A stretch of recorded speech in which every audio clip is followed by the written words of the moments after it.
दोस्तों अपने हार्ट को लेके ना, हृदय को लेके एक इंपॉर्टेंट कंडीशन रहती है जिसको हम कहते हैं बंडल ब्रांच ब्लॉक। हार्ट के ऊपर एक्चुअली इतने सारे वीडियोस डाले हैं, तकरीबन कितने बहुत important conditions we have already discussed, लेकिन समहाउ ये टॉपिक रह गया, बंडल ब्रांच ब्लॉक रह गया। मेरे ख्याल से नई रिक्वेस्ट आती गई और समहाउ आई मिस दिस। लेकिन lot of thanks to mister Khurshid Ahmad sahab, आपने इतना इम्पोर्टेंट ये रिमाइंड करवाया कि ये एक इम्पॉर्टेंट कंडीशन है जो कि मैं मिस कर गया हूँ। बहुत बहुत शुक्रिया दोस्त। तो आज की चर्चा रहेगी, will discuss a very important condition जिसको बंडल ब्रांच ब्लॉक कहता है। It is related over heart. दोस्तों आपने कहीं ना कहीं सुना देखा होगा RBBB, इसको कहते हैं राइट बंडल ब्रांच ब्लॉक।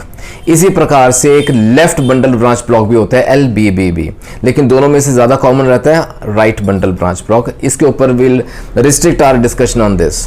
ठीक है, इसकी बेसिक जानकारी लेंगे क्या होता है और ये ना समझना जरूरी है। बिल्कुल सरल भाषा में बात करेंगे सो दैट हम सबको इसकी समझ पड़े। ये कॉमन कंडीशन रहती है, आपने कहीं ना ECG में कभी ना कहीं देखा होगा ऐसे, ये कंडीशन कहीं ना कहीं अपीयर होती है।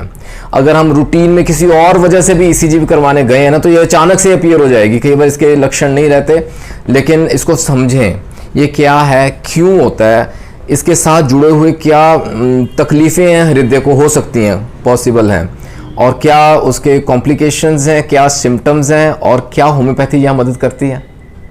आइए बात करते हैं बंडल ब्रांच ब्लॉक की। दोस्तों हम सब जानते हैं heart is a pumping organ. इसने ब्लड को पंप करना है सो दैट ये बॉडी के हर हिस्से में ब्लड पहुंचे। और ये पंपिंग एक्शन किस वजह से होता है, कैसे होता है? Because of electrical impulses. जो हार्ट की वॉल है ना, दीवार है हार्ट की वॉल है, उसमें ना इलेक्ट्रिकल जैसे ना सिग्नल्स ट्रैवल करते हैं। सिग्नल ट्रैवल करेगा तो हार्ट पंप कर पाएगा, ऐसा है। राइट साइड है, लेफ्ट साइड है हार्ट की, राइट चेंबर्स लेफ्ट चेंबर्स हैं, वी ऑल नो।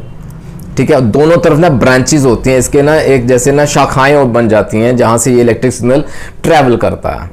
लेकिन अगर किसी कारण से इस पाथवे में, इस शाखा में, इस ब्रांच में जहां ये इलेक्ट्रिक सिग्नल ट्रैवल करना है, वहां कोई ब्लॉक हो जाए, कोई अड़चन आ जाए, तो क्या होगा? सिग्नल वीक हो जाएगा ना। नॉर्मल जैसे पेस पे, नॉर्मल स्पीड पे जहां पहुंचना चाहिए था वहां नहीं पहुंच पाएगा।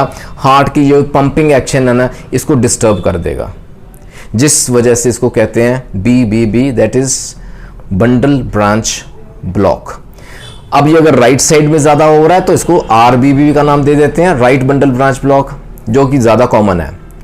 अगर लेफ्ट साइड में हो रहा है तो लेफ्ट बंडल ब्रांच ब्लॉक होता है। कई बार दोनों तरफ हो जाता है, हालांकि वो कम है, रेयर रहता है। आइए विस्तार में बात करते हैं राइट बंडल ब्रांच ब्लॉक। फिर इसको कैसे समझें? ये जो इलेक्ट्रिक इंपल्स है, ये इलेक्ट्रिक सिग्नल है जो ट्रैवल करती है on the right side of the heart, right chambers में जो सप्लाई कर रही है सिग्नल, है ना। अब राइट वेंट्रिकल ना lower part of the heart है।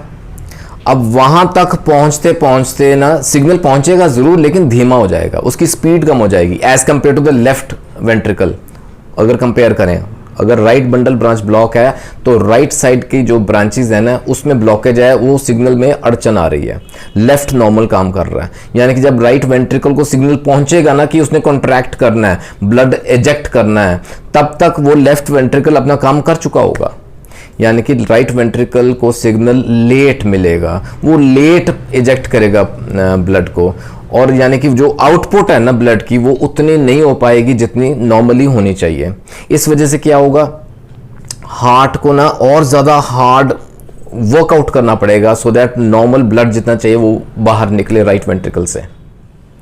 दोस्तों कई बार ना हमें कोई लक्षण भी नहीं आते, हमें पता ही नहीं चलता कि अंदर ये दिक्कत है। हम किसी और वजह से भी अगर ECG करवाने गए हैं तो ये अपीयर हो गया है, ऐसा भी होता है। बहुत बार ऐसा देखा गया, RBBB ऐसे ही अपीयर हो जाता है, there are no symptoms. And if there are no symptoms, कोई लक्षण नहीं है, कोई दिक्कत नहीं है, ट्रीटमेंट की तकरीबन जरूरत नहीं पड़ती। लेकिन हाँ, एक प्रॉपर इसको ना इन्वेस्टिगेशन की जरूरत है कि अगर RBBB अपीयर हुआ है तो वो किस कारण से हुआ है। Sometimes the cause is unknown, ऐसे भी हो जाता है। लेकिन क्या और कॉजेज हैं, आइए समझें। सबसे पहले प्रमुख कारण रहता है दोस्तों ब्लड प्रेशर। अगर हाई ब्लड प्रेशर रहता है ना, हाइपरटेंशन है, अनकंट्रोल्ड BP बढ़ रहा है, तो उस वजह से कोई ना कोई हार्ट डिजीज है अंडरलाइंग। अगर ऐसा कुछ है तो RBBB अपीयर हो सकता है।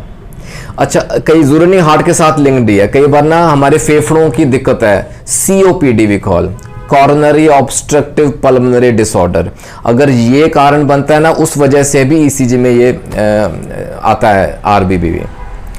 Third is very important, pulmonary embolism. अब ये भी लंग्स को लेके है, पल्मोनरी मींस लंग्स को लेके, हमारे रेस्पिरेटरी apparatus जो है।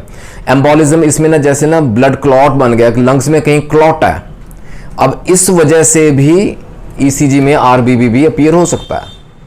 और हृदय को लेके दिखते हैं तो है, ये तो सबसे कॉमन कॉज रहता ही है। कई बार कार्डियोमायोपैथी इस वजह से भी होता है, जैसे ना जो हार्ट की वॉल है ना वो स्टिफ हो गई है, वो कमज़ोर हो गई है, वो अकड़ गई है, जकड़ गई है, जकड़न में है, कोई प्रॉपर जैसे फंक्शनिंग नहीं कर रही। कार्डियोमायोपैथी के ऊपर डिटेल है, वीडियो देख लीजिएगा।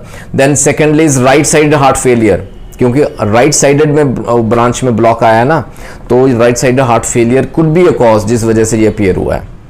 हार्ट अटैक, अगर हार्ट अटैक माइनर सा भी रहा हो ना, उस वजह से भी ये अपीयर हो जाता है ECG में, right. Then congenital heart disease by birth, जैसे कोई हार्ट के अंदर डिफेक्ट है, फॉर एग्जांपल बहुत कॉमन रहता है, जैसे छेद है हृदय में, देयर इज अ होल, जो सेप्टम है ना लेफ्ट एंड राइट चेंबर्स में, वहाँ एक होल है उस वॉल के अंदर, it is a congenital heart defect. अगर ये रहता है ना, तो उस वजह से भी ये RBBB अपीयर हो सकता है। And then myocarditis, myocarditis inflammation है हार्ट के वॉल की, मसल की, मायोकार्डियम में ना इन्फ्लेमेशन हो जाती है।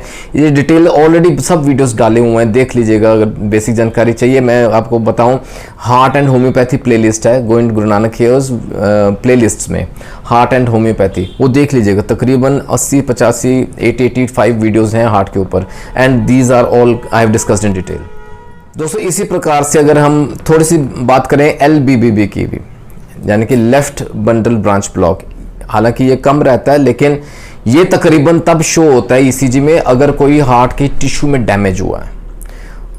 इसके कारण तकरीबन सेम रहते हैं, मिलते जुलते हैं। हाइपरटेंशन है, हाई ब्लड प्रेशर है, हार्ट अटैक है, coronary artery disease in other condition जिस वजह से ये हो सकता है। जैसे ना कॉर्नरी आर्टरी में जैसे ब्लॉकेज है, आर्टीरियोस्क्लेरोसिस की बात की हुई है डिटेल में, कॉर्नरी आर्टरी डिजीज अगर रहता है उस वजह से भी हो सकता है। कार्डियोमायोपैथी, हार्ट अटैक, ये सब कारण बनते हैं जिस वजह से ना लेफ्ट साइड जो है ना हार्ट की, वहाँ सिग्नल ब्लॉक हो जाता है। सिम्टम्स की बात करें, मैंने कहा जैसे कई बार ऐसा होता है कोई लक्षण है ही नहीं, देयर आर नो सिम्टम्स, तो वहाँ ट्रीटमेंट की जरूरत नहीं पड़ती। लेकिन कई बार सिम्टम्स होते हैं, उसको ध्यान से बारीकी से समझें, इसको ऑब्जर्व जरूर कीजिएगा। अगर ऐसी दिक्कत है, talk to your doctor immediately. Slow heart rate, धीमी गति से जैसे हार्ट बीट कर रहा है, फर्स्ट। सेकेंडली सिंकोप, ये बहुत इंपॉर्टेंट है।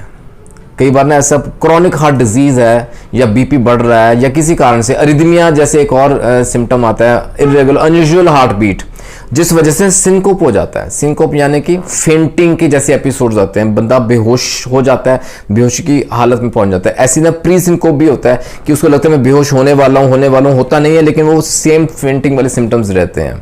कारण क्या है? अरिदमिया, अनयूजुअल हार्ट रेट, और ब्रीदिंग में डिफिकल्टी रहती है, सांस लेने में दिक्कत लगती है, जैसे शॉर्टनेस ऑफ ब्रेथ हम कहते हैं। अगर ये सिम्टम्स हैं, RBBB अपीयर हुआ है, इसको डायग्नोज कैसे करें? वो जो ECG की रिपोर्ट आती है ना, अगर ध्यान से देखें आप, जो QRS कॉम्प्लेक्स है ना ECG में, उसमें ना स्पेसिफिक पैटर्न रहता है वाइडनिंग का, यानी कि सिग्नल लेट पहुंच रहा है राइट वेंट्रिकल को। RBBB इस वजह से अपीयर हुआ है, ECG में आता है।